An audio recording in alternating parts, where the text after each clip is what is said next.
감사합니다.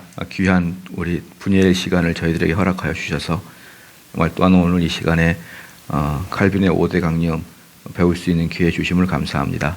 잘 깨닫게 하여 주시옵고 우리 내면에 있는 더럽고 추한 것들이 물러나갈 수 있는 시간 될 수 있게 하여 주시옵소서. 감사드리며 예수님의 이름으로 기도합니다. 아멘.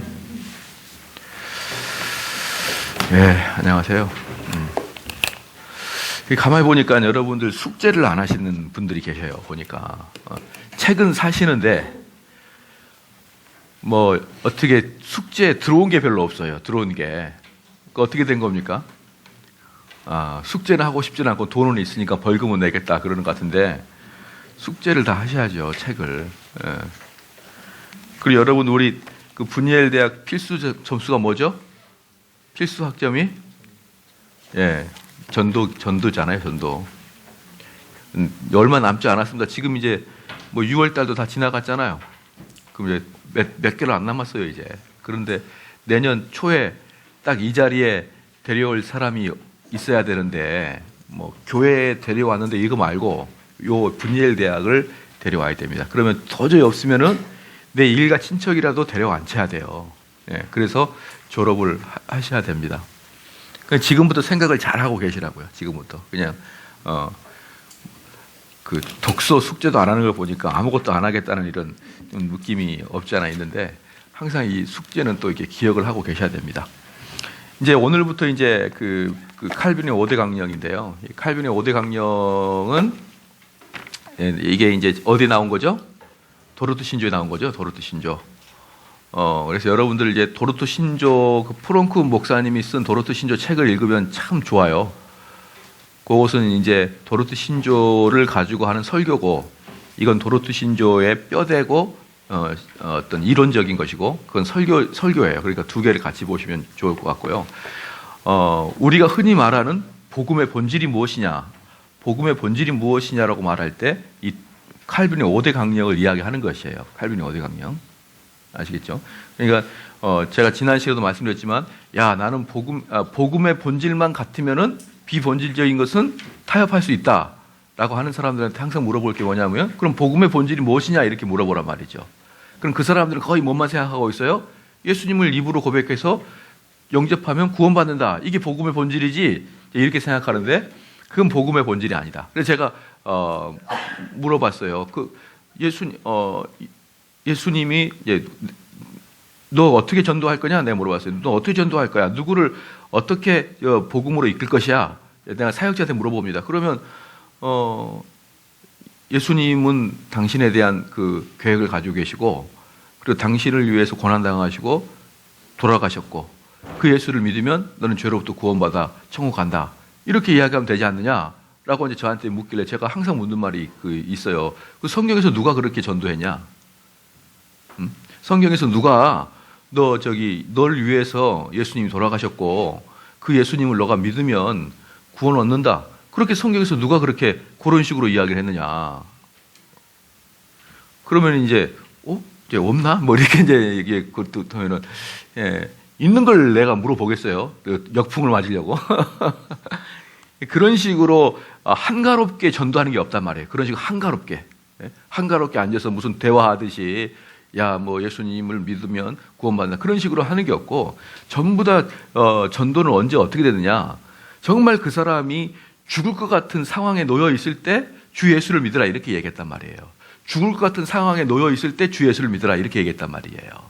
그러니까 그 사람을 우리가 믿게 하고 전도하게 하려면 죽을 것 같은 상태로 떨어뜨려 놔야 되는 거예요.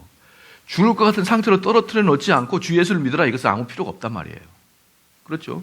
언제 수가성 여인을 전도할 때 우리 주님께서 내가 너를 위해서 죽을 것이니까 나를 믿으면 너가 구원을 얻을 것이다. 언제 그랬나 이 말이에요. 언제 삭개오에게 복음 전할 때 나는 너를 사랑하고 너를 위해서 십자가에 죽을 것이고 부활할 것이고 부활한 나를 믿으면 넌 구원 얻을 거야. 이렇게 따복따복 이론적으로 이야기를 예수님이 하셨냐 이 말이에요. 그거 안 했잖아요. 안 했는데 왜 지금의 전도자들은 그렇게 전도하냐 이 말이에요. 당신 뭐 하는 사람이냐? 내가 막 그래요. 이제 그때부터 힘이 나가지고 이제 그 사람이 그걸 성경에서 발견할 수 없는데 이제 그렇게 나아가게 되면 이제 그때도 제가 힘을 얻어서 당신 뭐하러 목회하는 사람이야? 왜 그렇게 목회를 해? 이제 그렇게 목회 그들이 이제 사역하는 거, 전도하는 거, 선교하는 거, 목회하는 거 제가 따박따박 전부 다 그게 성경 어디 나왔느냐, 계속 제가 물어봐요. 그럼 나중에 막 숨을 막히려고 그래요. 헉헉 그래요. 왜? 자기가 하고 있는 게 정말 성경에서 증명해낼 수 있는 게 아무것도 없거든요. 그 핵심이 바로 칼빈주의 5대 강령이에요. 그 핵심이. 칼빈주의 5대 강령처럼 여러분들이 전도해야 되고, 그 다음에 사역해야 되고, 그렇죠? 여러분의 삶이 이렇게 돌아가야 되는 것이 이제 복음의 본질로 들어오는 거예요. 점점 우리는 이제 복음의 본질로 들어가는 것이죠. 첫 번째, 그래서 이게 칼빈주의 5대 강령이죠. 전적 타락, 무조건적 선택, 제한 속죄, 불가항력적 은혜, 성도의 견인. 그래서 앞에 그 TULIP를 해서 이걸 튤립 교리라고 이렇게 이제 이야기를 하죠. 튤립 교리. 그래서 여러분들은 요 5개 정도는 뭐 다 알고 그 제목을 다 알고 있어야 돼요. 제목을 다 알고. 그렇죠. 그래야 제목을 알고 있어야 그 제목에다가 이게 그 붙여 나가면서 우리는 이해를 할 수 있죠. 제목을 알고 있어요. 우리 한번 다 알잖아요. 우리 한번 보고 해볼까요? 처음에 뭐죠? 전적 타락. 그 다음에 무조건적 선택. 그 다음에 제한 속죄. 그 다음에 불가항력적 은혜. 그 다음에 요게 전부 다 그냥 외우지 말고 논리적인 흐름이 다 있어요. 이건 논리적 흐름에 의해서 만들어진 거예요. 원래 튤립 교리에서는 전적 타락이 제일 먼저 나오진 않았었어요. 근데 이걸 연구를 해보니까 전적 타락이 맨 먼저 나와야만 되겠구나라고 생각이 된 거예요. 사람이 전적 타락했다. 전적 타락했단 말은 다른 말로 뭐라고 했어요? 죽었단 말입니다. 죽었다. 죽어 있다. 그렇죠? 죽어 있기 때문에 전적 타락은 죽었다는 것이에요. 그래서 제가 여러분에게 말씀드리잖아요. 불신자 남편이랑 결혼하면은 어떤 상태다? 시체하고 잠자리를 같이 하는 거예요. 시체하고. 그렇죠? 그 다음에 불신자 아내는 좀비란 말이에요. 좀비. 그러니까 시체보다는 이따가 보면 알겠지만 좀비에 좀 더 가까워요. 불신자들은. 좀비. 그러니까 좀비한테 그 턱 그렇게 하지 마. 그런다고 좀비가 이렇게 안 하냐고요. 턱을 그렇게 돌리죠. 좀비는. 그렇죠? 좀비한테 아무리 착하다 그래도 좀비는 그런 걸 동의하지 않아요. 좀비가 막 이상하게 몸을 흔들어 대니까 그 좀비한테 가가지고 잘해주고 설득시켜주고 예쁘다 그래주면 좀비가 좋아질 것이다. 이게 바로 전적 타락을 모르는 목사들이 하는 형태예요. 목사들이. 그러니까 전적 타락은 다른 말로 뭡니까? 영적으로 죽었다. 또는 좀비가 되어 있는 상태다. 이거죠. 그럼 좀비 같은 경우는 영적으로 죽어 있는 애들은 자, 내가 주님을 믿겠습니다. 그렇게 할 수 있다 없다. 그렇게 할 수 없으니까 하나님이 조건을 보지 않고 무조건 선택하는 거예요. 전부 다 시체인데 무슨 조건을 봅니까? 그러니까 전적 타락한 존재니까 무조건적 선택을 해야만 되는 거예요. 무조건적 선택. 전적 타락, 나는 전적 타락 동의합니다. 그런데 무조건 선택은 그건 좀 너무 하나님이 편협적인 것 같아요. 그렇게 하는 애들은 개념이 없는 애들이에요. 개념이 없거나 이야기를 그 전적 타락을 믿지 않는 사람들이죠. 그러니까 전적 타락을 믿는 사람들은 당연히 흐름상 무조건적 선택을 믿을 수밖에 없는 거예요. 되셨죠? 그럼 무조건적 선택을 믿는, 하나님의 선택을, 그러니까 하나님의 선택을 믿는다는 거예요. 인간의 반응을 믿는 게 아니라 하나님의 선택을 믿는다는 것이죠. 또 됐죠? 되셨죠? 하나님이 선택한 걸 믿는다. 근데 하나님을 선택한 걸 믿는데 어떤 인간들은 아무리 이야기를 해도 절대로 기독교를 오지 않아요. 아무리 이야기를 해도 하나님 믿지 않아요. 그런데 하나님이 그러면은 누구는 선택하고 누구는 선택 안 한 건가? 이렇게 나겠죠. 맞습니까? 안 맞습니까? 그렇기 때문에 제한 속죄가 나올 수밖에 없는 거예요. 당연히 흐름이 그렇게 되는 거예요. 목사님, 저는 전적 타락과 무조건적 선택을 믿겠는데 제한 속죄는 못 믿겠어요. 그런 사람 어떤 사람이다? 한 대 맞아야 될 애들이에요. 하나님이 선택했잖아요. 근데 현실적으로 누구는 믿고 누구는 안 믿잖아요. 그럼 하나님은 나는 선택했고 그럼 쟤는 선택 안 한 겁니까? 이렇게 나오게 되잖아요. 그렇기 때문에 무조건적 선택도 무조건 믿어야 되는 거예요. 무조건 믿어야 된다. 그런데 제한 속죄에서 많은 사람들이 반란합니다. 이 제한 속죄 안에 뭐가 있는 거예요? 누구는 천국으로 선택됐고 누구는 지옥으로 가게 유기되어 있다. 이게 이중애정론이 제한 속죄에 나오거든요. 그러면 이제 이렇게 반항하죠. 목사님, 누구는 믿고 싶어도 절대 못 믿겠네요. 이제 이런 식의 이제 거짓되고 헛된 애들이 나오기 시작하는 것이죠. 그건 이제 이야기할 거고. 그 다음에 그러면 제한 속죄를 당한 사람, 그럼 요 갑돌이는 구원받기로 결정돼 있어. 그럼 어떻게 은혜 받을 것인가? 내가 은혜 받기를 예스라고 하는 순간 뭐가 되는 거예요? 그 무조건적 선택을 뭐 하는 거예요? 거부하는 거예요. 그 다음에 전적 타락을 거부하는 거예요. 내가 믿겠습니다라고 오케이 해야 하나님이 나에게 은혜를 주신다. 그러면 무조건적 선택부터 전적 타락부터 거부하는 거란 말이에요. 그렇기 때문에 내가 은혜를 받을 때는 불가항력적으로 받을 수밖에 없다는 것이죠. 여러분들이 저를 좋아한다 안 한다? 왜 대답 안 해요? 왜 빨리빨리 하죠? 빨리빨리 각본상 좋아한다 이렇게 이야기해야 될 거 아니에요. 시간이 없잖아 우린 지금. 생각해보고 그럼 벌써 5분이 가야 되잖아요. 답은 뻔해요. 좋아한다. 그럼 언제부터 좋아하는 거예요? 볼 때부터 좋아했죠. 왜 좋아했어요? 그냥 좋아하는 거예요. 좋아하고 싫어하는 것은 이유가 없는 거예요. 이유가. 그렇잖아요. 여러분들이 저 사람을 보고 오늘부터 2017년 6월 며칠부터 나는 정대훈을 좋아하겠다. 굳건히 마음 먹고 좋아하는 거 아니잖아요. 어느 날 보니까 그냥 좋아하게 되는 거예요. 내가 왜 저 인간을 좋아했지? 나도 몰라요. 그래서 여러분 여자친구들이 남자친구들이 당신 내가 뭐가 좋아? 그러면 몰라 나는 그냥 좋아 이렇게 되는데 당신이 돈 많은 게 좋아. 이건 이상한 거예요. 그건 좋아하는 게 아니에요. 좋아하는 것은 이유가 없는 거예요. 그게 불가항력적인 은혜예요. 불가항력적인 사랑. 그렇죠. 딱 보는 순간 그냥 사랑하는 거예요. 그렇죠. 저도 우리 아내 보는 순간 좋아하겠다. 이러지. 나는 이제부터 좋아하겠다. 이게 아니고 좋아졌네. 이렇게 돌아서는데 자꾸 생각이 나고 그렇죠. 예. 우리 아내는 처음에 저를 그렇게 좋아하지는 않았어요. 근데 저는 우리 아내가 저를 좋아한다고 착각을 한 거예요. 왜냐하면 제가 그때 많은 선과 소개팅을 수없이 했거든요. 예. 소개팅 거의 한 100번 했을 거예요. 대학교 다닐 때. 뭘 왜 해요? 안 생기니까 계속 하는 거죠. 생길 때까지. 안 생기니까 생길 때까지 하는 거예요. 1학년 때부터 4학년 때까지 줄기차게 했어요. 100번은 넘게 했을 거예요. 선도 많이 봤어요. 왜? 결혼이 안 되니까. 근데 그때 보면은요, 그때도 여성들이 제가 마음에 안 들면 딱 얼굴의 표정에 안 좋아해. 딱 표정을 짓더라고요. 거의 대부분. 100번 보면은 딱 보면 알죠. 이제 이 여성분이 나를 계속 만나려고 하느냐, 안 만나려고 하냐. 보면 알죠. 근데 우리 아내는 예의가 발랐어요. 좋지 않은데 웃었어요. 저를 보고. 그래서 저는 이건 분명히 내가 100번 봐본 결과로 이건 나를 좋아하는 것이구나. 이제 이렇게 생각해가지고 무대뽀로 저는 이제 결혼하자 막 그렇게 한 것이죠. 이제 결혼하자. 예. 근데 이제 전도사님이 결혼하자 이러니까 이분이 이제 이거 고민하면서 주의 종한테 너무 상처 주면 안 되는데 이렇게 되면서 어영부영 결혼이 된 거예요. 예. 어영부영. 예. 특별히 별거 없고요.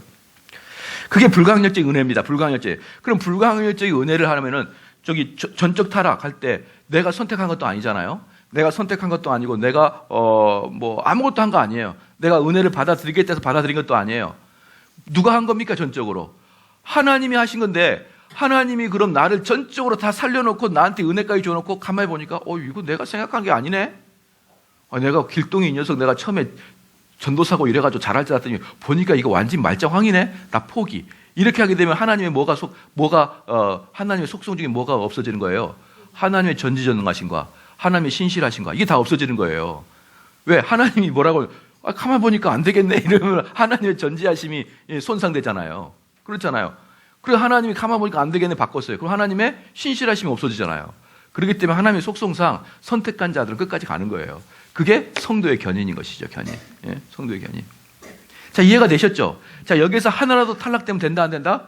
안 되는 거예요. 그래서 여러분이 전적인 타락부터 딱 시작했다. 저는 목사님 전적 타락 동의합니다. 그럼 성도의 견인까지 그냥 스트레이트로 쭉 가져야 되는 거예요. 중간에 제한 속죄, 나 이거 거부합니다. 이거 누가 그랬어요? 네, 알미니안이 그랬다. 예, 얼굴만 쳐다보고 택선이만 이야기하면 안 되는 거예요. 여러분도 같이 이야기를 해줘야. 김선희 집사님 두 번째잖아요. 왜 새신자처럼 그렇게 앉아있는 거예요? 도대체가 어떤 인격을 갖고 있길래. 그냥 알미니안이야. 제한 속죄는 알미니안이에요. 그렇죠? 알미니안에서 뭐냐면 전적 타락, 무조건 선택, 불가항력적인 은혜 다 동의하겠다. 근데 제한 속죄는 동의하지 않겠다. 그건 개념이 없는 애예요. 개념이 없는 애입니다.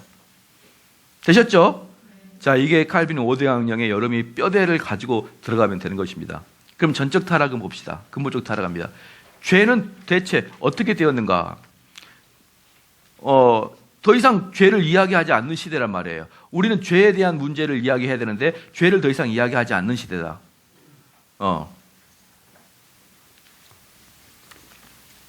우리가 단순히 죄를 짓기 때문에 죄인이라는 것이 아니고 우리는 죄의 본질과 범위를 다루며 하나님이 우리에게 다가오지 않으면 우리는 하나님께 한 발자국도 나가지 못할 만큼 모두 근본적으로 죄에 깊이 물들어 있다. 그러니까 우리는 꼼짝도 못한다는 거예요. 꼼짝도 못한다. 우리는 하나님을 나를 구원해 주십시오라고 요청도 못할 뿐더러 하나님이 나에게 손길을 내밀 때 내가 손도 못 잡아요. 왜? 죽어 있으니까. 죽어 있으니까. 예레미야 17장 보겠습니다. 찬주야, 너 고등학생이니까 앞으로 와. 이리 와. 앞으로. 앞으로 와요. 여기 앉아. 맨 앞으로. 거기 앉아가지고 훌륭한 사람 되라. 예레미야 17장 보겠습니다.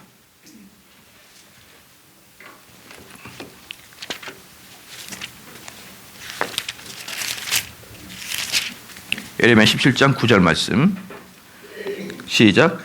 만물보다 거짓되고 심히 부패한 것은 마음이라 누가 능히 이를 알리오마는. 자, 하나 씁시다. 마음이 악에 기울여져 사람들은 하나님을 찾지 못한다. 마음이 악에 기울여져서 사람들은 하나님을 찾지 못한다.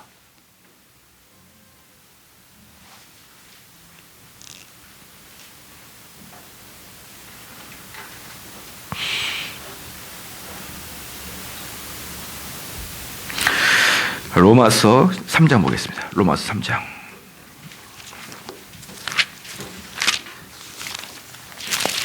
로마서 3장 10절 12절 10절 12절 로마서 3장 10절 12절은 뭐라고 써있습니까? 10편 14편 1절 3절 53편 1절 3절을 인용한 것이 로마서 3장 10절 12절이죠. 한번 읽겠습니다. 시작.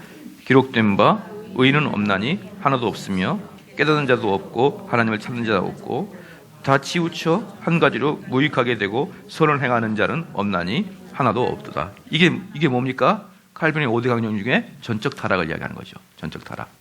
그래서 쓰세요. 전적 타락. 그러니까 사도 바울은 무슨 주의다? 칼빈주의다. 그렇죠? 이게 좀 어색하지만 사도 바울은 칼빈주의예요. 바울이 깜짝 놀라겠죠. 칼빈 누구냐 이러면서. 그런데 사도 바울은 칼빈주의예요.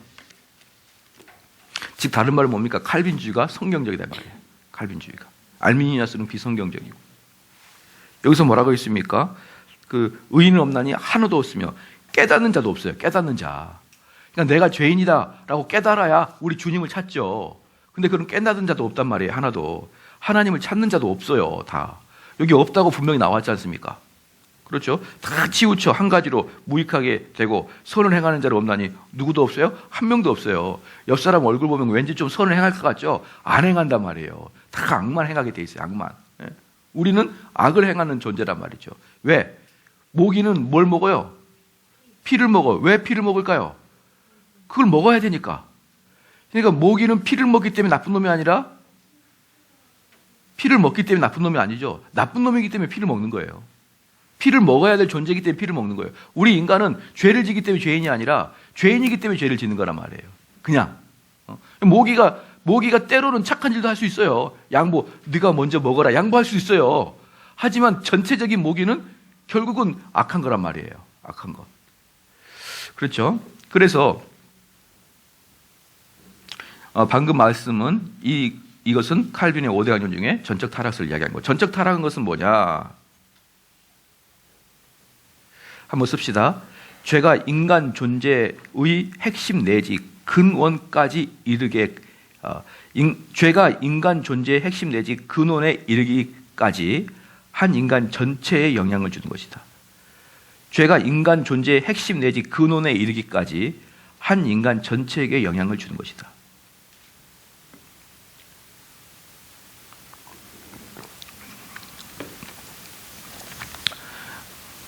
그렇죠. 요번에 제가 어쨌든 제가 요즘에 문재인 그 정부니까 어쨌든 정치가 뒤바뀌는 아주 재밌는 상황이니까 가끔 예화를 들어요. 예화를 들은데 이번에 그 문재인 정치의 그 아주 핵심 멤버였고 옛날에 우리 동네 부가연동일 때 그 서대문 그 국회의원이 누구냐면 우상우예요. 우상우.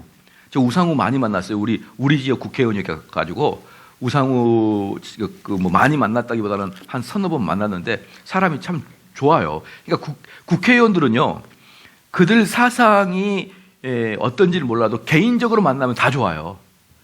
사람들이 왜 정치를 할 수 있냐면 끄는 면이 있기 때문에 투표가 가는 거예요. 끄는 면이. 만나보면 사람들이 다 좋아요.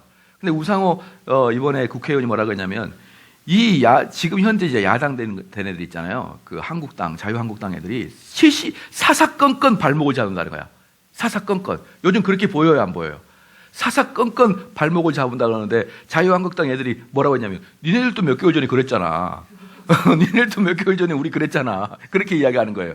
그러니까 이게 보면 뭐냐면요. 인간은 타락해가지고 전 인격까지 타락해 있어요. 그러니까 그렇게 똑똑하고 사람이 좋아도 타락한 게 그대로 봤단 말이에요. 자기들이 몇 개월 전에 했던 것은 어때요? 기억을 못해. 그리고 또 지금은 자유한국당 애들은 사사건건 발목을 잡죠. 그럼 걔네들은 다음에 또 정권 잡으면은 또 걔네들이 또 그렇게 되는 거예요. 그러니까 그런 걸 보면서 뭘 느낄 수 있어요? 타락한 인간의 면을 볼 수 있는 거예요. 아, 자유한국당 애들이 이렇게 생각해야 될 거 아니에요. 아, 우리가 계속 발목 잡으면은 우리가 다시 정권 잡으면 또 이렇게 되겠구나. 우리가 좀 더 협력을 해야겠구나. 이런 생각이 안 떠올라요. 일단 무조건 발목부터 잡자는 거야. 발목부터. 그렇죠. 또 그러면 우상우는 그 전에는 자기들도 발목을 잡아놓고 지금은 그때는 까맣게 또 잊고 있는 거예요. 이런 것들을 보면서 얼마나 코미디와 같은 세상이냐 이 말이에요. 코미디와 같은 세상. 예. 여러분 문창극이 아시죠? 문창극.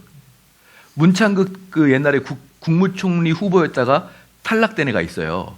근데 걔가 어떤 이야기를 했냐 그러면 그 문창국이도 교회 다니는 사람이거든요. 그러니까 지금 우리나라는요. 전체 기독교 인구가 25%보다 안 돼요. 전체. 제가 봤을 때 20%나 될까요? 근데 사회 지도층 중에 75%가 기독교인이에요. 사회 지도층 중에. 국회의원, 뭐 국무위원들 거의 다. 그러니까 이게 왜 그러냐 그러면요. 이분들이 지금 근데 그런 기독교이기 때문에 이 자리에 올라갔다. 그게 아니에요. 이분들이 젊었을 때 고등학교, 대학교 다닐 때 정말 교회 다니는 애들이 똑똑한 애들이 많았어요. 그리고 교회 안 다니는 애들은 뭐 이렇게 머리에 이렇게 머리머지나 피워가지고 저기 뭐 농사일이나 지는데 얘들은 교회 와가지고 성경 공부하고 영어하고 막 이러면서 다른 애들보다 더 똑똑했었어요. 교회 다니는 애들이. 그런 애들이 위를 차지하는 거예요. 지금 우리 교회 다니는 애들이 똑똑하냐? 아니죠.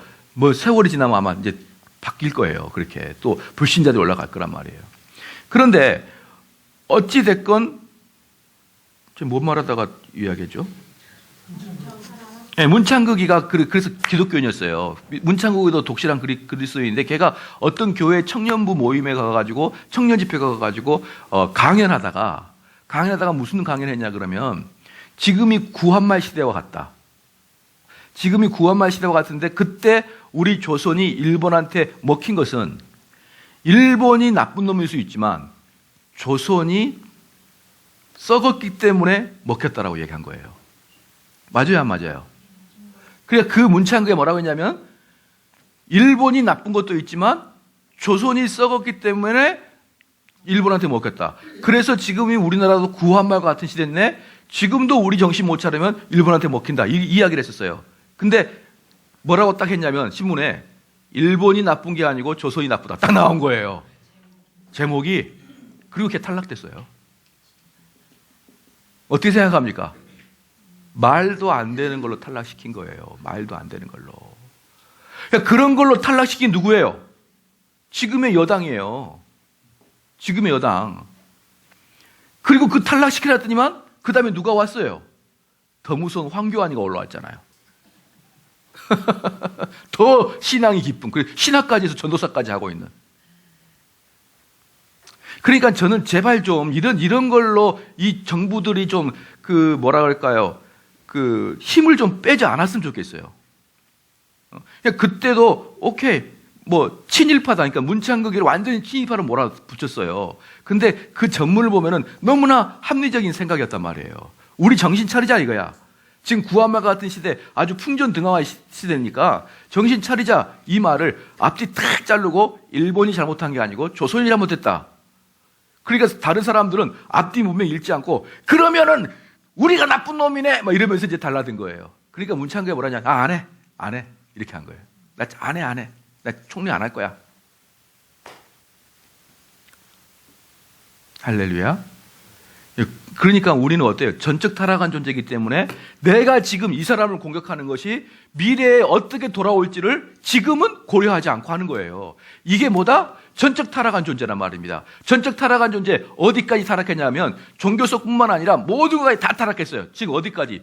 지성, 지혜까지 타락했단 말이에요. 그래서 내가 지금 이렇게 그냥 씹어대면은 다음에 어떻게 부메랑으로 돌아올지조차도 생각하지 못하고 지금 내가 하고 있는 것이다. 이게 바로 뭐다? 인간의 전방위적으로 영향을 주고 있다는 것이에요. 단지 하나님을 찾는 것만이 문제가 아니라 인간의 전 인격의 타락에 물들어 있다 이 말이죠. 근데 이것은 뭐랑 똑같냐면 모든 것이 선을 이루지 못할 만큼 완벽하게 타락했다는 건 아니에요. 모든 사람이 악한 놈이다. 니나 나나 이렇게 이야기하는 사람 있죠. 뭐예요? 살인하는 놈이나 나나 똑같다. 뭘 똑같아요? 너도 미화했잖냐. 미화하는 거하고 살인하는 거 같아요? 법에는 경중이 있어요. 죄에는 경중이 있습니다. 그 경중은 있는 거예요. 누구나 똑같이 죄를 짓는 게 아니고. 그런데 누구나 똑같이 전방위적으로 타락했다는 거예요. 자, 아시겠죠?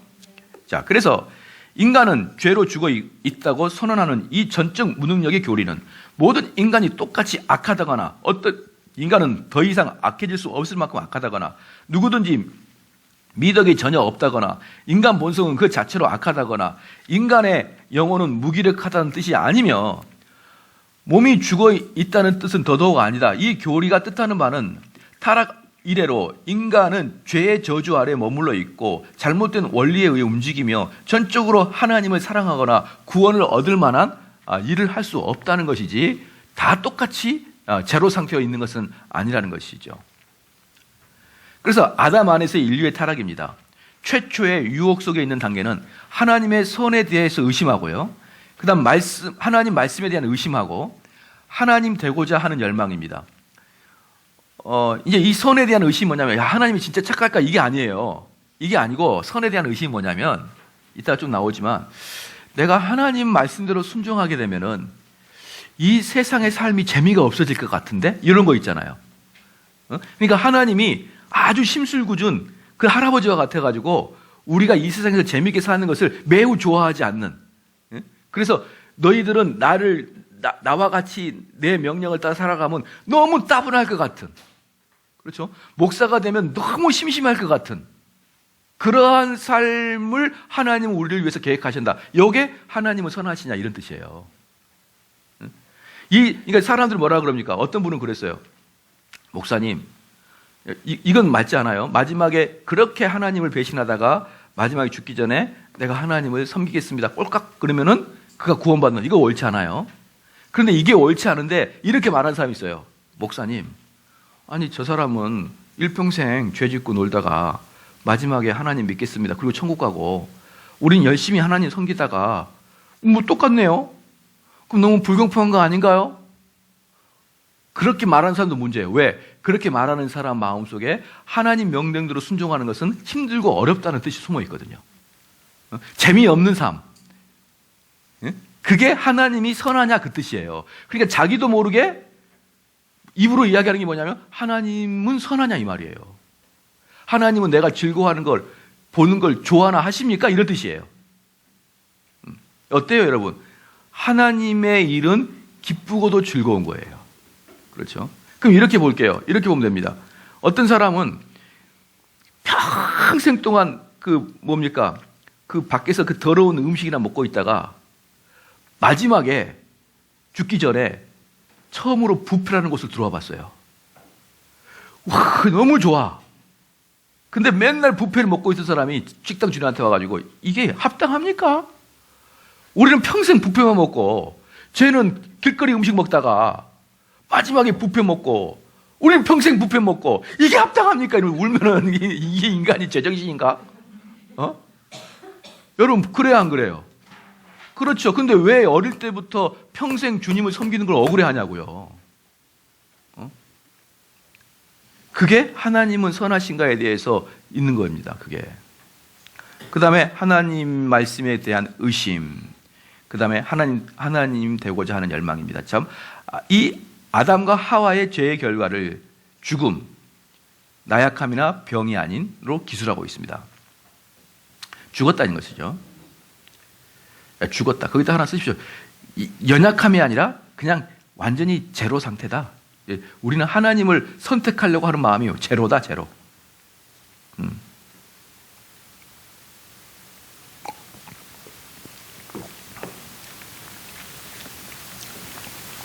그러니까 이 제로의 상태를 보면은 정말 웃기는 거고, 웃기는 이야기예요. 웃기는 이야기. 한번 봐볼게요. 이번에 그 소액 그 뭡니까? 그 나라의 채무를 갚지 못해서 1,000만 원 이하 소액을 갚지 못한 사람들 중에 신용 불량자가 된 사람들이 많아요. 그래서 그것을 나라에서 구제하기 위해서 31만 명인가를 1,000만 원 이하에 있는 사람들의 신용 불량을 해제시켜 줄 것을 지금 건의를 하고 있거든요. 그렇죠? 좋습니까? 안 좋습니까? 안 좋아요? 우리 김현희 씨는 왜 안 좋습니까? 남이 잘 되는 게 배가 아파서 그러는 거죠? 왜? 자, 보십시다. 그 사람들이 그 면제를 받죠? 그럼 신용불량을 면제받기 위해서 꾸준히 돈 갚은 사람 뭐가 되는 거예요? 바보가 되는 거잖아요. 바보가. 이게 정의로운 나라냐고요, 이게. 이게 정의롭습니까, 여러분? 열심히 하는 사람들은 유익을 봐야 되고 게을러 터진 사람은 두들겨 맞아야죠. 근데 왜 게을러 터진 애하고 열심히 일하는 애를 똑같이 쳐줍니까? 그러니까 지금 제가 말씀드린 게 뭐냐면 나름대로 열심히 해보려고 도덕적인 선을 개발해내지만 전적 타락을 알고 있는 우리들 눈에는 어리석은 짓으로 보인단 말이에요. 그런 것들이. 나름대로 국가에서는 도덕적인 선을 행하려고 하지만 하나님의 개입이 없는, 성령의 개입이 없는 도덕적 선을 행하는 것은 어리석어 보이는 것이에요. 그렇죠? 왜? 기본적으로 나라들은 뭘 하고 있으니까. 이게 중요한 거예요. 이게. 완전히 죽었느냐? 병들었느냐? 요 차이거든요. 요 차이예요. 우리는 이것을 주장하잖아요. 근데 세상은 이걸 주장해요. 병들었으니까 뭐라는 것이죠? 치유해서 고치자는 거예요. 고침. 개선. 혁신. 우리들 눈에는 어린 반푼어치도 없는 소리예요. 그렇게 새로운 제도를 들고 나와라. 정부가 바뀔 때마다 매번 바꾸는 게 뭐예요? 교육법이죠. 교육제도. 교육제도 매번 바뀌면은 우리나라가 지금 제가 수능 볼 때, 학력고사 볼 때도 지금까지 봐보면 어때요? 수없이 바뀌었어요. 예비고사를 갖다가 뭘로 바꿨고, 예비고사를 학력고사로 바꿨죠. 학력고사를 수능으로 바꿨죠. 뭐 수능도 또 여러 가지 바꿨죠. 그렇게 해놨잖아요. 그러면 그때부터 벌써 40년, 50년부터, 40년 전부터 한국 교육제도 문제 있다. 지금까지 수없이 바꿨는데 지금도 뭐래요? 교육제도 문제 있다. 교육제도 40년이 지나도 안 바뀌어요. 왜? 죄인들이 하는 건 똑같습니다. 그러니까 여러분 뭐해? 나라에 소망을 가질 수가 있다 없다? 없는 거예요. 없는 거예요. 나라에 소망을 가질 수가 없다. 소망을 가질 수가 없다. 그러니까 우리 눈에는 뭐 여러분 눈에는 어떤지 모르지만 자기들 눈에는 뭡니까? 뭔가를 하는 사람, 학교 교수님도 마찬가지예요. 학교 교수님도 마찬가지고 오히려 저는 기업하는 사람들을 좋아합니다. 왜냐하면 기업은 제대로 된 걸 창출해낼 수 있잖아요. 핸드폰을 창출해내잖아요. 없던 걸 만들어내잖아요. 나는 너무 좋아요, 기업하는 사람들이. 그런데 정치나 행정하는 사람들 봐보세요. 결국은 뭐예요? 인간이 선하다는 걸 전제조건으로 매번 개선하려고만 노력하지. 결국은 남는 게 뭐가 있습니까? 다시 원상복귀잖아요. 그러니까 제 눈에는 참 인생을 허비하고 사는구나 이렇게 보여요. 그분들이, 위에 있던 분들이. 그러니까 제 눈에는 리얼리티가 아니라 그 사람들은 연습하고 인생이 지나간다라고 보이는 거예요. 연습하고. 해보고 안 되고 해보고 안 되고. 저는 왜 군인이 저는 싫으냐면요. 군인이 저는 싫은 게 뭐냐면 군인은 리얼리티가 아니거든요. 군대는. 왜? 참된 전쟁이 아니라고 전쟁이 일어난 걸 가장해서 뛰어다니잖아요. 그 가장해가지고. 전쟁이 일어난 걸 가장해서. 그렇기 때문에 군대에 오래 있으면 뭐가 되는 거예요? 나태해지게 되는 거예요. 나태해져. 여러분 군인들 중에 뭐 그 부사관이나 장교들 중에 좀 오래 한 사람들 20년 하는 사람 봐봐요. 나태해가지고 왜? 항상 실제가 아니라 연습이니까. 반면에 경찰은 뭐예요? 현장을 뛰어가서 범인 잡는 거잖아요. 그러니까 경찰은 나태할 수가 없는 거예요. 소방관은 나태할 수가 없어요. 진짜야, 진짜. 근데 군인은 전쟁이 일어나기 전까지는 항상 가짜예요. 군인이 그래서 상당히 나중에 시간이 지나면 매너리즘에 빠져요, 군인들은요. 매너리즘. 저도 처음에는 막 못 모르고 비상이라니까 막 뛰어갔더니 뭐 어디 앞에 저기 출혈했다 막 뛰어갔더니 풀만 있어요, 풀만. 이거 어딨지? 잠도 못 자게 하고. 어쨌든 그렇습니다. 그래서 이 세상에서의 어떠한 개선과 혁신, 개선, 고침 이런 것들은 사람들이 전적 타락을 전혀 고려하지 않는 그런 상태란 말입니다. 동의가 되시죠? 전혀 고려하지 않는. 그래서 저는 이러한 것들을 그런 제도를 낼 때마다 지금 정부뿐만 아니라 옛날에 박근혜 정부도 마찬가지고 이명박 정부도 마찬가지예요. 어차피 그들은 다 어차피 세속적인 관점으로 할 수밖에 없는 거잖아요. 그런데 그들이 내놓을 때마다 아이고야 그렇게 해서 사회가 바뀌려고 그러면 이승만 때부터 바뀌었다 이놈들아. 그러면 이 사회가 정말 이 나라가 잘 되기 위해서는 뭘 해야 되느냐? 사람이 도덕적으로 깨끗해야 되죠. 로마가 망한 것은 도덕적 타락 때문에 망한 거잖아요. 그러면 우리나라가 정말 부흥하고 잘 되려면 도덕적으로 깨끗해야 되잖아요. 그러면 그걸 깨달은 사람들은 한국 교회에 대해서 밀어줄 생각을 안 하고, 그렇죠? 기독교만이 실질적으로 여러분의 죄를 회개시키는 거잖아요. 여러분 불교 가보셨죠? 우리 김수희 누가 가봤을까요? 불교 가보신 분? 가보셨어요? 어렸을 때 불교 가서 회개 안 하죠. 부처님 저를 용서해 주세요. 용서해 주세요. 이게 안 해요. 죄를 사과하게 하고 이렇게 하면 안 해요. 불교는 비나이다 거의 다. 원래 불교도 비나이다가 아니에요. 원래도 자기를 비움이에요. 불교도. 근데 이놈의 불교가 어때요? 이 땡중들이 탐욕에 물들어가지고 사람들 전부 다 기복만 강조해놨어요. 기복만. 이 중들이. 그러니까 이 평신도들이 맨날 와가지고 기복주의만 하고 있거든요. 불교는. 불교에서 무슨 회개를 촉구합니까? 도교에서 무슨 회개를 촉구해요? 학교에서 무슨 회개를 촉구합니까? 병원에서 무슨 회개를 촉구하죠? 정부에서 무슨 회개를 촉구합니까? 근데 사람이 변하는 것은 어떻게 변하는 거예요? 내가 잘못했다고 깨달아야 변화되는 거잖아요.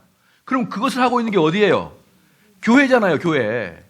그렇기 때문에 우리나라가 정말 선진화가 되려고 그러면 교회에 전폭적으로 지지를 해줘야 돼요. 때로는 교회가 비리를 저질 수 있고 때로는 교회가 나쁜 짓을 할 수 있죠. 그런 거 의도적으로 까발리지 말란 말이에요. 그런 것을. 아주 전문적으로 교회만 까발려요. 여러분들 50대 전두환 대통령이 그 범죄와의 전쟁 선포했죠. 범죄와의 전쟁 선포가 50입니까? 노태우입니까? 50이나 노태우나 뭐 비슷해요. 그때 저는 전두환이가 제일 잘한 것 중에 하나가 범죄와의 전쟁이라고 생각해요. 물론 안범죄 하나에도 몇 명 끌려가는 게 있죠. 삼천교육대라고. 그렇죠? 그때 우리 고등학교 때 너 저기 삼천교육대로 가라 막 맨날 그랬어요. 선생님이 대학 가지 말고 삼천교육대도 대학이다. 거기 안 되면 낙성대로도 가라 막 이렇게 막 했던데 삼천교육대가 있었는데 삼천교육대를 안 가려고 다수의 사람들이 어디로 가냐면 절로 갔습니다. 절로. 그래서 거짓중으로 변했어요. 거짓중으로. 머리 깎고. 삼천교육대를 피해서 중림이 됐습니다. 걔네들이 지금 조계사에 실권을 장악하고 있어요. 그리고 조계에서 싸움하면요 몽둥이로 싸워. 우리 그 목사님들이 총에 싸울 때는 배로 싸워요. 왜? 뭐 이렇게 배로 싸우는데. 이러는데 우리 중님들은 몽둥이로 싸워요. 몽둥이로. 몽둥이 싸우는데 그냥 몽둥이가 아니라 저팔계 몽둥이처럼 몽둥이에 그 못이 달렸어요. 이걸로 싸워요. 우리 스님들은. 목사님들 배로 싸우고요. 그 제가 배를 키우는 이유가, 다 그런 이유가 있는 거예요. 귀엽죠, 목사님 싸우는 건. 근데 중도 싸우는 건 안 나와요, 신문에. 중들.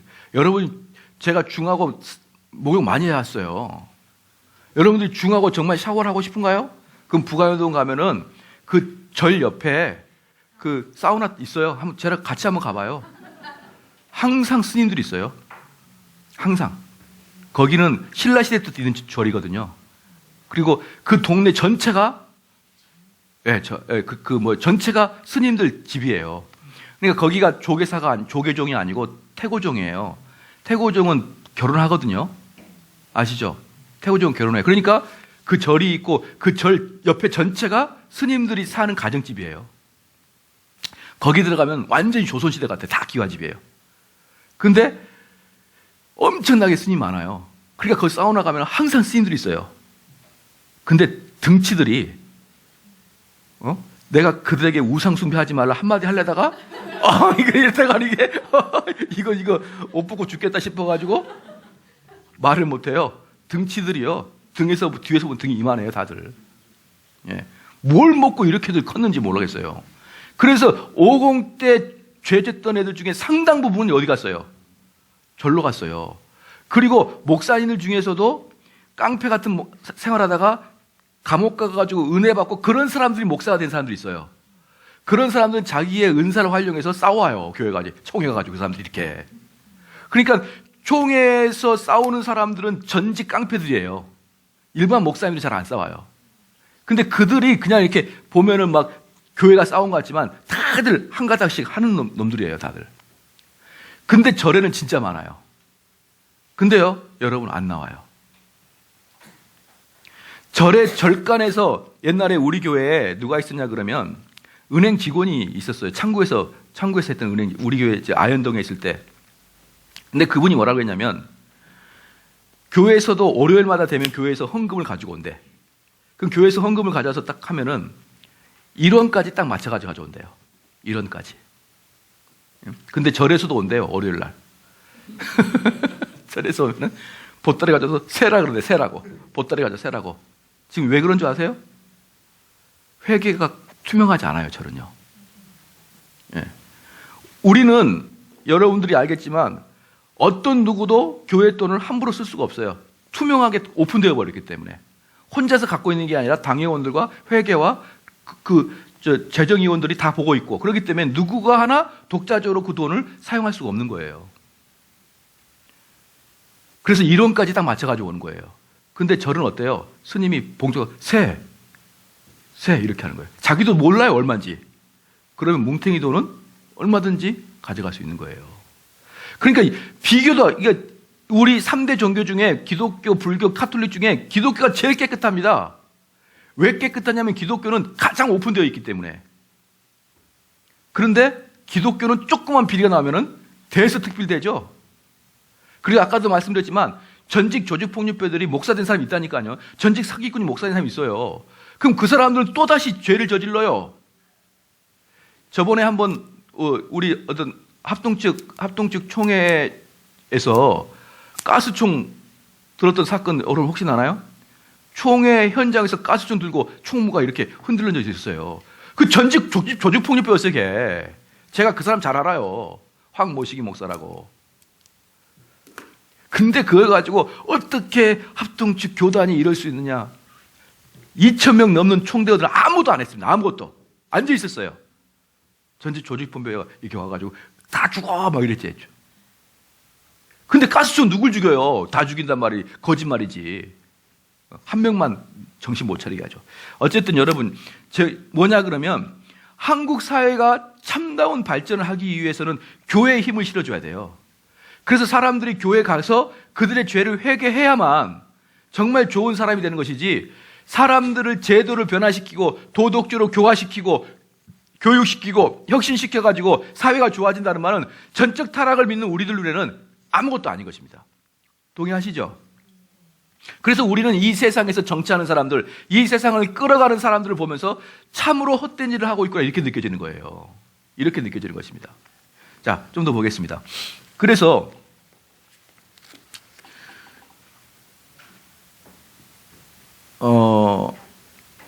예배소 아무도 어떤 사람보다 낫거나 못하다고 할 수 없다. 역사적 기록을 살펴보면 과연 진보라는 것이 있기는 한가 이 말입니다. 즉 진보하려면 뭐가 있어야 되니까 잘못된 걸 보완하고 잘못된 걸 보완해야 진보가 되는데, 그렇죠? 과연 진보가 있냐 이 말이에요. 진보가 있냐? 우리 사회가 진보가 있느냐? 진보가 있는 건 뭐밖에 없어요. 기술 발전밖에 없죠. 옛날에는 여러분들이 집에서 꼬불꼬불한 손에 전화기를 했다면 지금 스마트폰을 들고 다니면서 전화하는 거 말고 뭐가 바뀌었어요? 여러분의 인성과 우리 삶의 행복도와 도덕성이 뭐가 바뀌었냔 말이에요.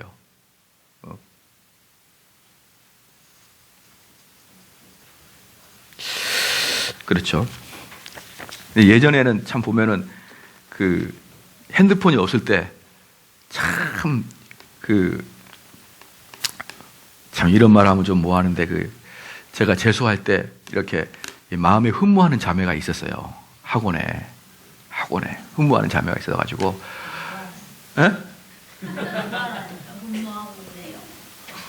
공부를 했기 때문에 흠모만 한 거예요. 공부했기 때문에. 어떻게 불가항력주 일어나는 애정의 마음을 어떻게 할 수는 없잖아요. 그래서 학원 갈 때 그런 기쁨도 있어야죠. 그래서 그 자매한테 말했어요. 우리 학력고사 끝나면 몇 월 며칠에 어디 레스토랑에서 만나자. 그리고 했었어요. 근데 어떻게 되다가 그게 어긋난 거야. 어긋난 거예요. 핸드폰만 있었으면 나의 인생이 바뀔 수도 있었는데, 그러니까 그렇게 한번 어긋나니까 평생을 못 만나는 거예요. 왜냐 그러면 학원은 딱 학력고사 끝나면 모든 게 끝나버리잖아요. 딱 끝나버리니까 어디 가서 만날 수가 없는 거예요. 예. 그런 아픔은 좀 있었는데, 예. 그랬었어요. 그러나 그런 거 외에 뭐 스마트폰 사용한다, 좀 다른 걸 사용한다, 그거 외에 도대체 우리 인생의 소망과 낙과 도덕성과 이게 변한 게 뭐가 있냐 이 말이에요. 행복도와 없다 그런 거예요. 그래서 진보가 있냐? 그런 건 없다. 왜 진보가 없느냐? 우리는 결핍한 존재가 아니라 다시 태어나야 될 존재이기 때문에 진보라는 게 맞지 않다. 그래서 에베소 2장에 나오는 바울의 가르침은 바울이 한 인간이 그리스도인이 되기 전에 상태를 묘사하고 있는 에베소 2장을 보겠습니다. 에베소 2장 1절입니다. 1절, 너희의 허물과 죄로 죽었던 너희를 살리셨다. 지금 우리의 상태는 어떻습니까? 죽어 있다는 거죠. 죽어 있다. 옆에다 하나 씁시다. 인간은 병들었다가 아니다. 인간은 병들었다가 아니다.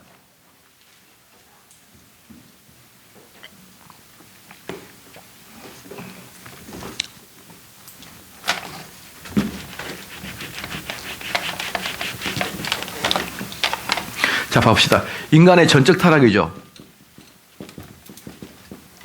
여기서부터 복음은 시작된다고 그랬죠. 그렇죠. 그러니까 이 복음이 이게 칼빈의 5대 강령이잖아요. 이게 복음이에요. 아시겠죠? 복음! 그러면 요거, 이렇게 보면 되는 거예요. 예. 그럼 여기에서 요거부터 문제가 발생하면 어떻게 된다? 복음이 깨져버려요. 이거 중요한 거 잘 들어야 돼요. 요거부터 손댄다. 요거 전적 타락을 손댄다. 그럼 요건 와자자자 깨지게 돼 있어요. 그런데 전적 타락은 우리가 하나님 앞에서 죽었다 안 죽었다? 죽었다라고 하는 게 뭐다? 복음의 시작이라는 거예요. 그러면 인간이 죽었다가 아니라 인간이 병들었다. 그럼 뭐가 되는 거예요? 시작? 인간이 병들었다. 그럼 뭐가 되는 거죠? 복음을 파괴하는 거예요. 이게 여러분 중요한 겁니다.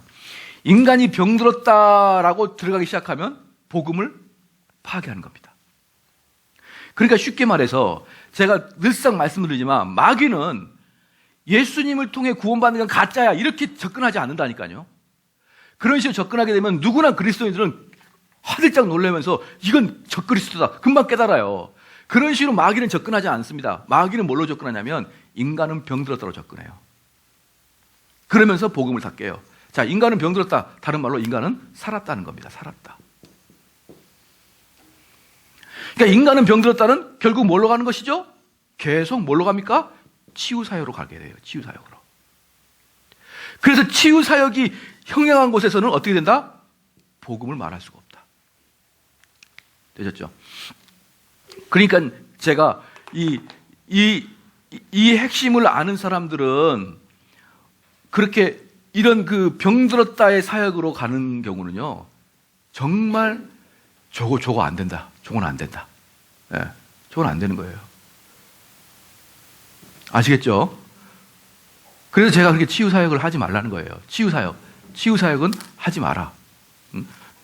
쉽게 말해서 육체적 치유도, 아니, 바울이 사역할 때 육체적 치유가 있었습니까? 없었습니까? 있었죠.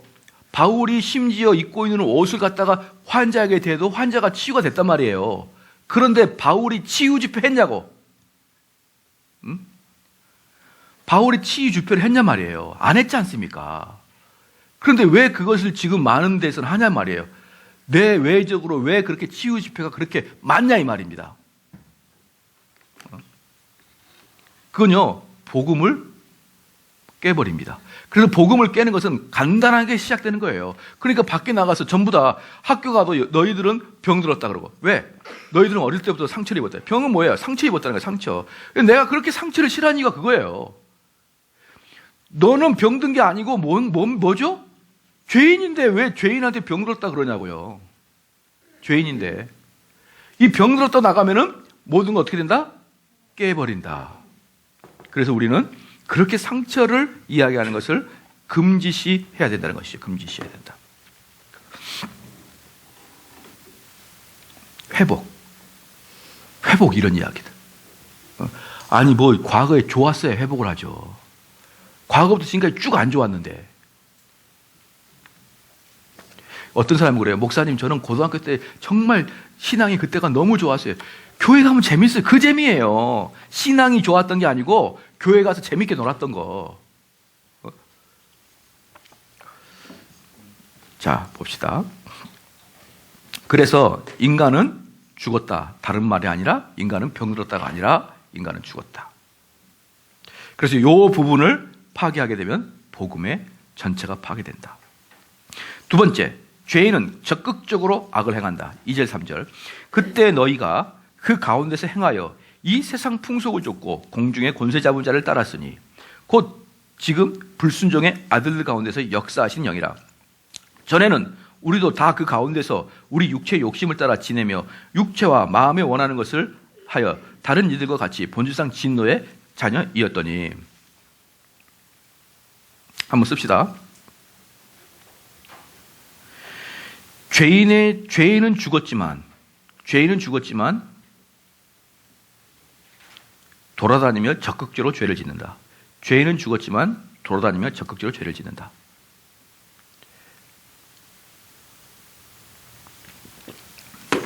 죄인은 죽었지만 돌아다니며 적극적으로 죄를 짓는다. 그러니까 기독교에서 죄인은 죽었다의 표현은 죄인은 시체처럼 있는 게 아니라 좀비처럼 돌아다닌다는 거예요. 그러니까 의에 대해서는 죽었고 죄는 적극적으로 질 수 있는. 죽었기 때문에 완전히 피동성이 아니라 수동성이 아니라 죄에 있어서만큼은 적극성을 띠는 그러한 거예요. 그래서 전적 죽음은 좀비와 같은 것이다라고 보면 되는 거예요. 그 다음에 죄인은 노예가 되어 있다. 그리스도인의 세 가지 큰 원수는 무엇일까요? 세상, 마귀, 육신. 이게 그리스도인의 가장 큰 원수예요. 세상, 마귀, 육신. 그러니까 세상, 마귀, 육신이 우리가 자연 상태에 있을 때 이것들에 지금 포위되어 있는 상태입니다.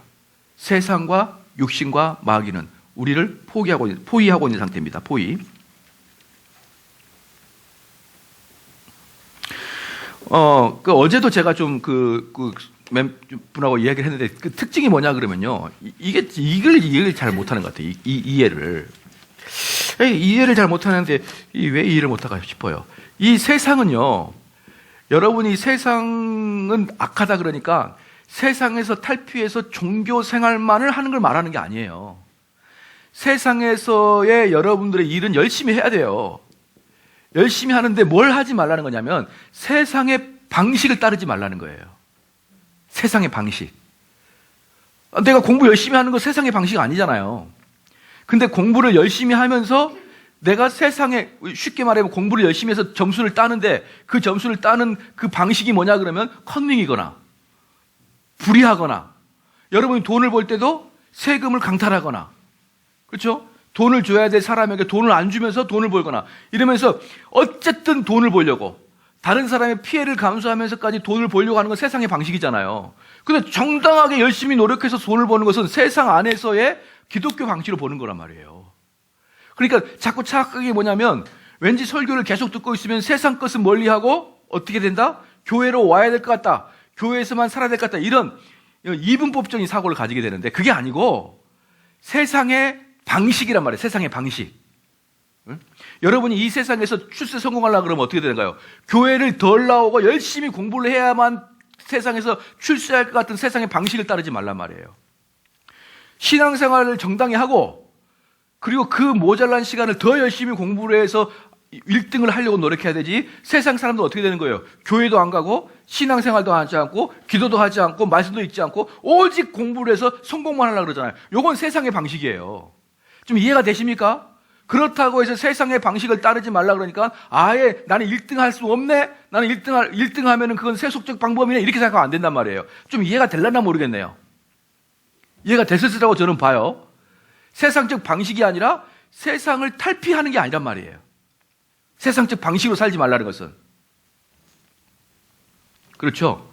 그러니까 여기서 말하고 있는 세상, 육신, 마귀는 세상적 방식을 이야기합니다. 이 세상 자체를 떠나서 아예 신앙생활할 때 이 세상을 떠나서 그냥 종교생활만 해야겠다, 이렇게 나가게 되면 뭐가 되는 거예요? 로마 카톨릭이 되는 거예요. 로마 카톨릭이.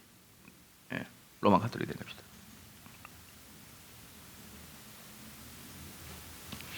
예, 세상은 뭐다? 세상 풍조, 세상 방식. 그 여러분 자녀 키울 때도 어떻게 자녀 잘 키우란 말이에요. 잘 키우는데 세상적 방식으로 키우지 말고. 세상적 방식이 뭡니까? 지금 어린이들 유아 교육 방법, 초중학생들 초등 방법, 이런 것들의 그 교사들이 갖고 있는 철학들이 다 세속적 방법이거든요. 지금 초등학교에서 내가 지금 초등학교 교사들과 유치원 교사들에게 제일 많이 말하고 있는 게 뭐냐면, 그들의 교육법은요, 뭐가 틀렸냐면요, 이들의 교육법이 틀린 게 뭐냐? 핵심이 뭐냐? 아이들은 착하다는 거예요. 이게 지금 교육학의 핵심이에요. 그렇기 때문에 아이들이 착하기 때문에 너무 혼내지 말고 다독이 주고 설득하고 눈높이 맞춰 대화하고, 이게 뭡니까? 아이들은 설득하고 교육하면 된다는, 착하다는 전제 조건으로 갑니다. 근데 기독교 뭐예요? 악하다는 거예요. 악하다는 거예요.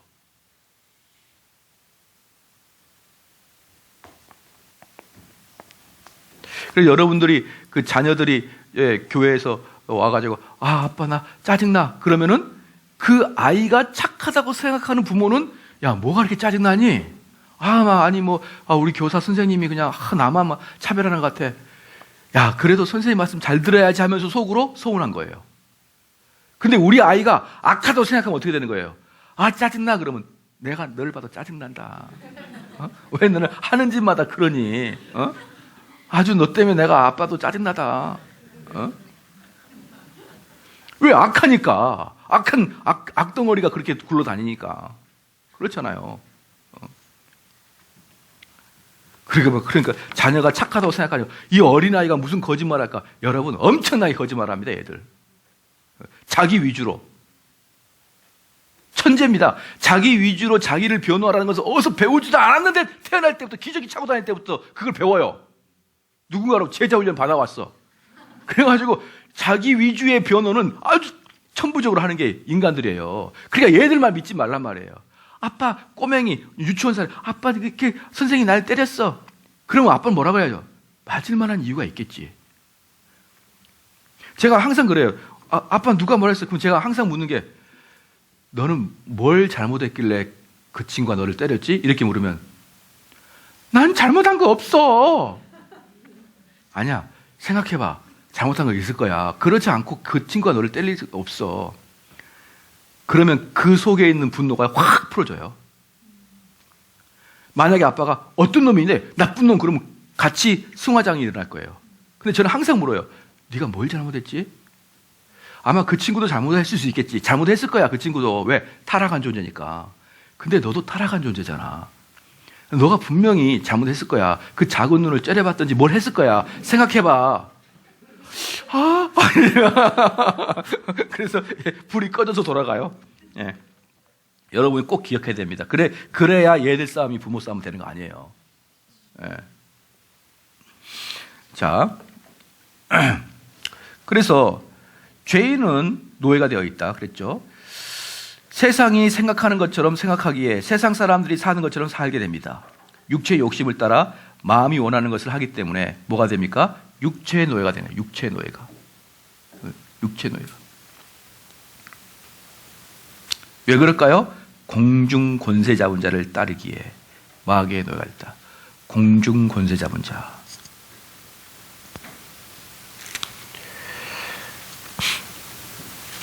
디모데후서 2장 26절 보겠습니다.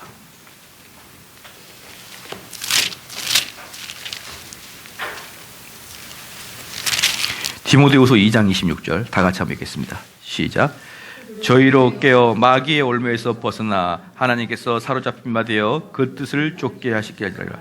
자, 우리 하나님께 사로잡혀 그 뜻을 좇게 하기 위해서, 하나님의 뜻을 좇게 하기 위해서 전제 조건이 있어요. 그 전제 조건이 뭐냐? 깨어나게 하는 거예요. 깨어나게 하는 거예요. 무슨 말이에요? 깨어나지 않으면 자기가 마귀에 속해 있다는 것도 몰라요. 그러니까 그냥 보편적인 사람들은 다 마귀에게 사로잡혀 있는데 어느 누구도 자기가 마귀에 사로잡힌지를 몰라요. 그래서 첫 번째 사역이 너희의 영적 상태가 어떤지를 깨닫게 해줘야 깨어나면서 그때야 비로소 어떻게 되는 거예요? 주님을 따르는 거예요. 주님을.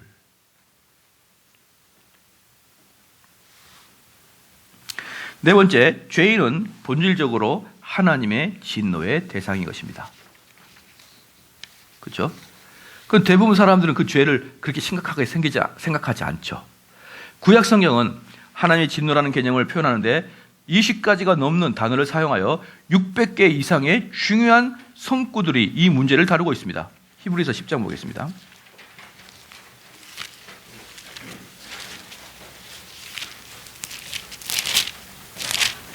히브리서 10장 30절 31절. 히브리서 10장 30절 31절 같이 한번 읽겠습니다. 시작. 원수 갚는 것이 내게 있으니 내게 갚으리라 하시고 또다시 주께서 주의 백성을 심판하리라 말씀하신 것을 우리가 아노니 살아계신 하나님의 손에 빠져들어간 것이 무서울진저. 자, 여기서 보면은 그 하나님에 대한 두려움, 심판을 히브리서는 구약을 요약해가지고 말한 거예요. 구약을 요약하면 뭐냐? 두려운 하나님이란 말이에요. 두려운 하나님. 예.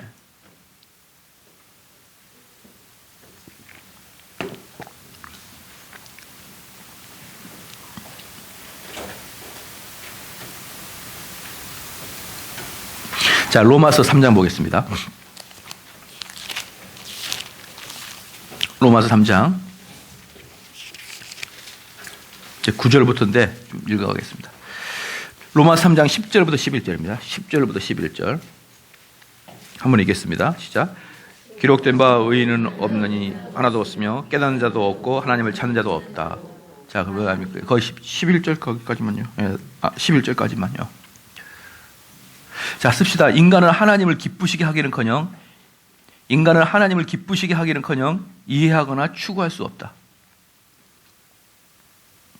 인간은 하나님을 기쁘시게 하기는커녕 이해하거나 추구할 수 없다.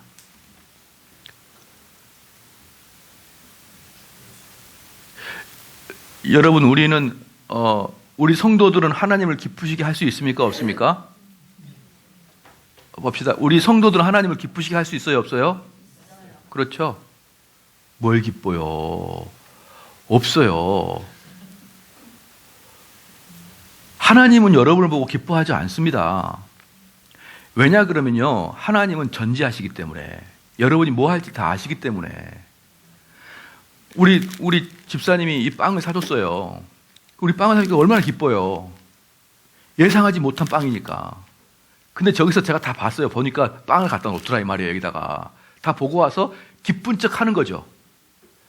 미리 알면은 안 기뻐요. 무슨 말인지 알으려나 모르겠습니다. 여러분, 월드컵 우리 미리 봐버리면 그 다음에 3대 0으로 이겨도 안 기쁘잖아요. 미리 보면. 맞아요, 안 맞아요? 그럼 미리 보는 것은 안 기쁜 거예요. 근데 하나님은 여러분이 뭘 할지 안다니까요. 근데 무슨 내 주님의 기쁨 되길 원해요. 그럼 여러분들이 잘못하면 주님은 슬프겠네요? 그럼 주님 맨날 울겠네? 그게 비야, 그럼? 그래서 주님이 울은 거예요? 소리 질러서 천둥치고? 주님은 여러분을 통해서 슬퍼하지도 아니하시고 주님은 여러분을 통해 기뻐하지도 않으세요. 만약에 여러분을 통해서 우리 주님의 마음이 일희일비했다가는 주님 심장병으로 돌아가셨어요. 맨날 슬픈 일만 할 거거든요. 저 인간이 하면서 아프리카부터 대한민국 이르기까지 전체 저 인간이 우리 주님이 살아내겠습니다. 우리 주님은 전지하시고 우리 하나님의 특징 중에 요게 있어요. 자족하시다. 자족. 스스로 만족하신다.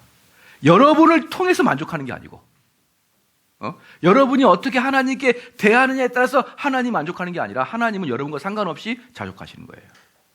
그럼 우리가 하나님의 기쁨 되기 원합니다. 이건 뭐예요?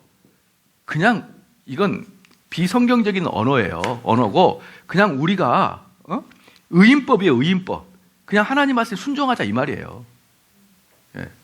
만약에 여러분들이 봅시다. 하나님께 헌금을 많이 드렸어요. 헌금을 많이 드렸습니다.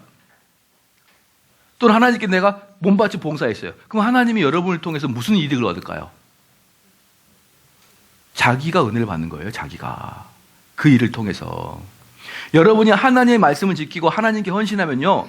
그 일을 통해서 하나님이 여러분들이 봐봅시다. 여러분들이 헌신하면은 응? 만약에 헌금을 100원을 드렸어요. 그때 하나님이 기뻐. 왜? 하나님이 창고에는 1억 있었는데 여러분 100원이 들어와서 1억 100원이 된 거야. 이게 아니잖아요. 하나님은 이미 꽉 찼잖아요. 자족하시잖아요. 만족하시잖아요. 끝. 여러분이 뭘 더하고 뺄 수 없잖아요. 하나님 거를. 여러분의 봉사가 하나님의 일을 더 원활하게 하신다. 아니에요. 뭐랑 똑같냐면 내가 우리 아들한테 용돈을 줘요. 그때 우리 아들이 그걸 모아가지고 어때요? 어버이날 때 선물을 이렇게 사가지고 왔단 말이에요. 그럼 기뻐요, 안 기뻐요? 기쁘죠? 얼마나 이뻐요? 그 누구 돈인데? 내 돈인데 또 지가 또 이렇게 꼬불꼬불 만들어가지고 준단 말이에요. 요 마음이에요.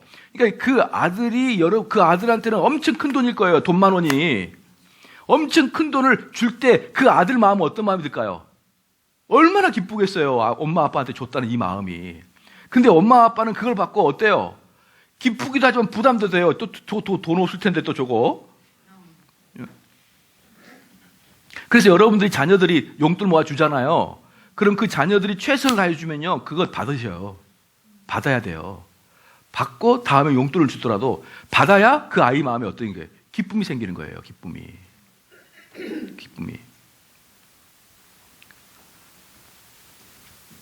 그러니까 우리는 하나님을 기쁘시게 해드린 게 아니고 하나님 명령에 순종하게 되면 우리의 성향과 인격이 좋아지는 거예요. 성향, 인격이. 여러분이 하나님 말씀에 순종한다. 하나님 말씀에 순종한다면 하나님이 어떤 일을 받아요? 우리 권사님. 왜 권사님 또 얼굴을 숨기려? 권사님이 만약에 열심히 기도한다. 그럼 하나님은 어떤 유익을 받을까요? 네. 대답을 안 하시는데. 여러분이 열심히 기도하고 열심히 선교하고 열심히 헌신했어요. 그럼 하나님은 어떤 유익을 받아요? 그렇게 해서 유익을 받으면 하나님은 자족하지 않으신 분이에요. 그렇기 때문에 여러분은 하나님을 슬프게 할 수 없고 기쁘게 할 수 없어요. 여러분들은 여러분 자체가 인격이 좋아지는 거예요. 여러분이 은혜를 받고 여러분의 기쁨이 있는 거예요. 자, 그러기 때문에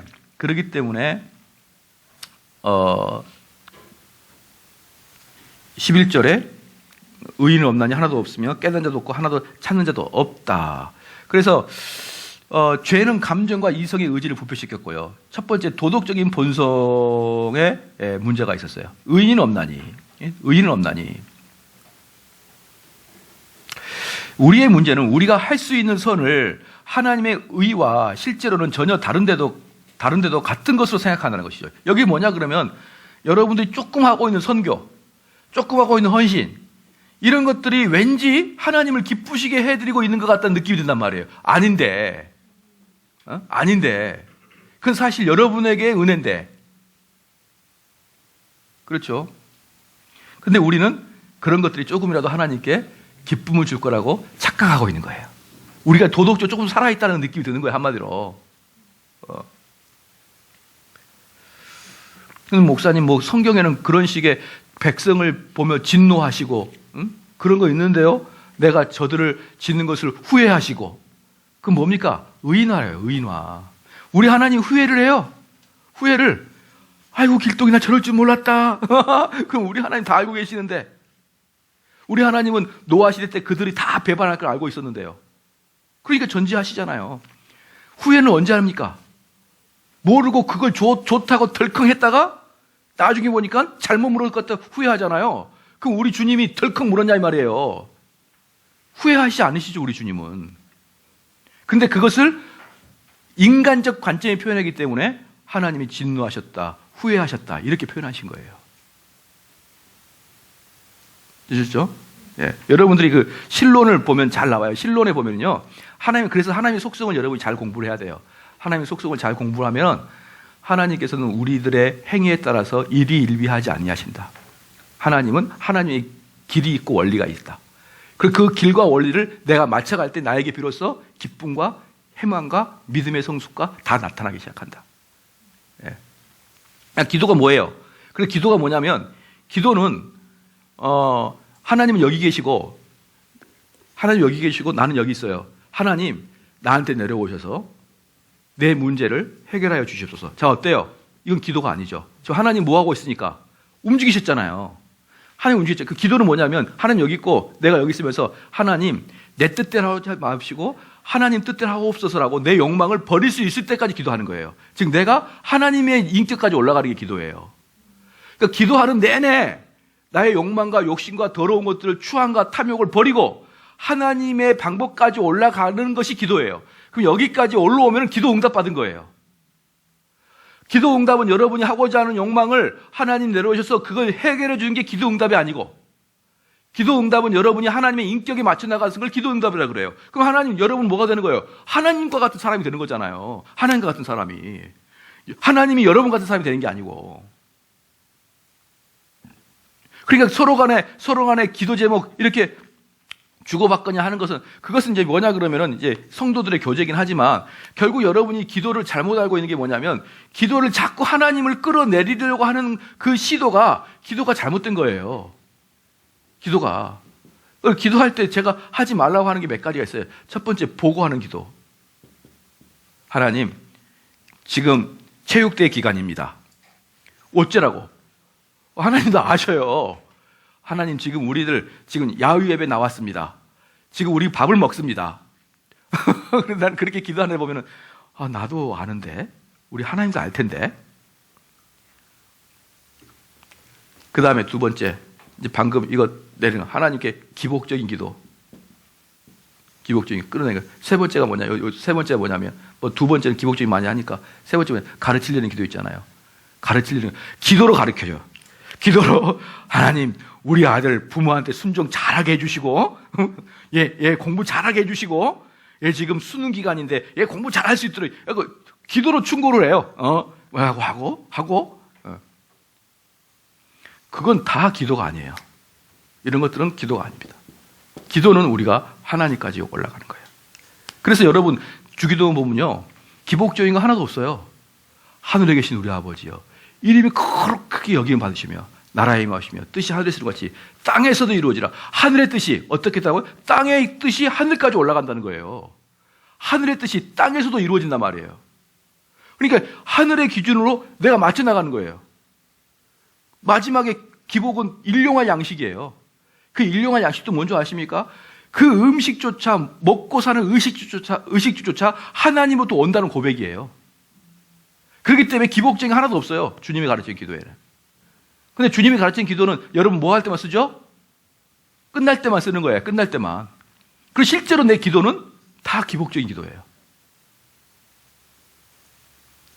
타락한 존재인데. 그렇죠? 여러분이 타락한 존재인데 타락한 존재로서의 그 기복적인 것은 안 된다. 그 다음에 그 도덕적 본성이 타락했다. 그 다음에 두 번째, 죄에 물든 지성이다. 깨닫는 자도 없고, 단지 지식뿐만 아니라 영적 지식은 전혀 없다. 전혀 없다.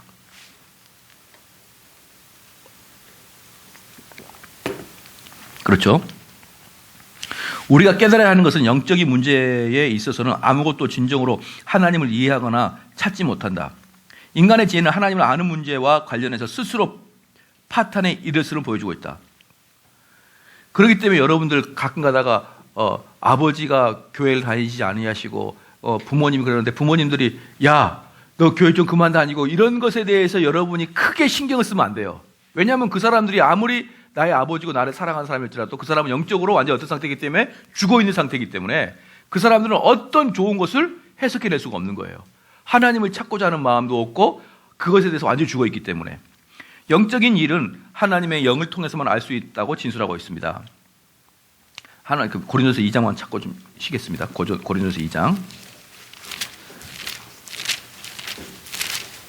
고린도서 2장 14절.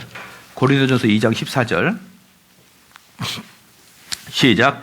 육에 속한 사람은 하나님의 성령의 일을 받지 아니하나니 저에게는 미련한 일 보이시며 또 깨닫지는 못하나니 이런 일은 영적으로야 분별하니라. 한번 써볼까요? 성령의 조명 없이 성경이 가르치는 내용을 이해할 수 없다는 의미가 아니다. 성령의 조명 없이 성경이 가르치는 내용을 이해할 수 없다는 의미는 아니다. 성령의 조명 없이 성경이 가르치는 내용을 이해할 수 없다는 의미는 아니다. 지금 무슨 말이에요? 불신자도 지금 여러분이 내 강의를 들으면 이해한다 이 말이에요. 이해한다. 내가 이것을 이해하니까 재밌으니까 내가 성동과 천만의 말씀이에요. 불신자도 이해한다. 그런데 차이가 있어요. 그걸 믿지는 않는다. 믿어지지가 않는 거예요. 믿어진단 말은 무슨 말이에요? 그대로 내 삶을 거기다 투영해 보지 못한다는 거예요. 그건 알겠는데 사람들 그래요. 목사님 말씀은 알겠는데 내가 삶에서 그걸 어떻게 적용할지 모르겠어요. 그건 믿어지지 않는 거예요. 내가 이렇게 살다가는 삶에서 큰 어려움을 겪을 것 같으니까. 그러니까 입으로는 믿어진다 그러고 머리로는 이해가 되고 이해가 되니까 믿어진다 그러지만 실제 삶에서는 그 투영이 안 되잖아요. 왜? 믿겨지지 않으니까. 제가 방금 읽으면서 14절 읽으면서 육에 속한 사람은 성령이 있다 없다? 성령이 없다라고 나왔죠. 성령이 없다. 그럼 3절 봐보십시오. 3장. 형제들아 내가 신령한 자들을 대한 것 같이 너에게 말할 수 없어서 육신에 속한 자 곧 그리스도 안에서 어린 아이들을 대한 것 같이 하노라. 어떻습니까? 그리스도 안에서 어린 아이는 구원받은 자입니까? 안 받은 자입니까? 구원받은 자 시작? 아니다라고 나왔잖아. 3장 1절에 여기 3장에서 보면 형제들아 내가 신령한 자들을 대한 것 같이 너희에게 말할 수 없어서 육신에 속한 자, 이 육신이 누굽니까? 방금 3장 14절에 육에 속한 사람은 성령의 일을 받지 않은 자잖아요. 그죠? 그런데 이 육신에 속한 자 곧 그리스도 안에서 어린아이 같다 그러잖아요. 그러니까 여러분들이 성경을 읽을 때 우리 주님이 어린아이 같이 되라, 이것은 의지하는 성향을 말하는 것이고요. 의지하는 성향을 말하는 것이고, 그 다음에 바울이 말하는 어린아이는요, 무지한 자를 말하는 거예요. 즉 교회 안에서 별로 지식이 없는 자들 말이에요. 이 사람들을 불신자로 봐요. 바울은 불신자로. 자, 좀 쉬었다 하겠습니다.